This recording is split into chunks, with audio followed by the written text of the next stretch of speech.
because you matter. 30 to 40 streetscapes were designed by Hollywood and Milwaukee-based set designers to create Capco's Christmas Village in Grafton. That is where Christina Vanzels joining us live this morning, getting a tour of the village. And it is so beautiful, definitely in the holiday spirit. And the person who made this come to life joining us this morning, Emily, it looks amazing. So tell us about where we're standing right now in this village. Well, we're standing between rows 3 and 4 is how I think of all this stuff. As we put all the drawings together, we kind of had to identify addresses for each building and what the rows were. But we're outside the Rivoli Theater over here.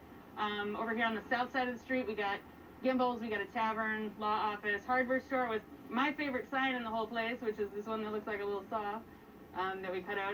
It's as big as I am. I love it.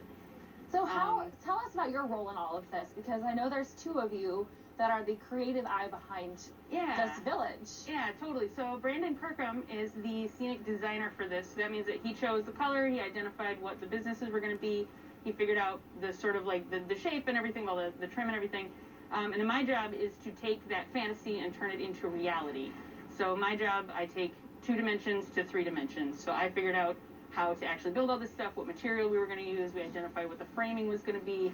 How could we make it in such a way that it was all universal, so in future years we can hopefully like alternate buildings and kind of change it up. So my job is the nuts and bolts part of it, and Brandon is the sort of fever dream, wild fantasy part of it. And it looks amazing when it came all together. How long did this take you to put together?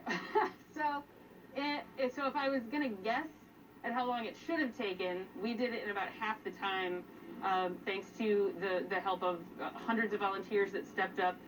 First Stage that I worked for, I'm the tech director at First Stage. They were very accommodating with the schedule. They allowed my staff to be a big part of helping to put this all together. So November 3rd is when we cut the first lumber for this project. Wow, so that was a very, very quick turnaround. That's impressive. Tight. Yes, very tight. When you do a job like this and see it done like it is today, what goes through your mind? It's really satisfying, but the perfectionist in me sees what I would like to change and improve upon next time. But it is really satisfying to get to walk through all of these streets and see the buildings on all sides, and it's really satisfying, yeah. And it does feel like a little Christmas village. I love it. It'll be something people definitely need to come check out in person, because it makes a difference if you're actually here. We'll send it back to you in the studio. It's incredible to see. Also, lumber's not cheap.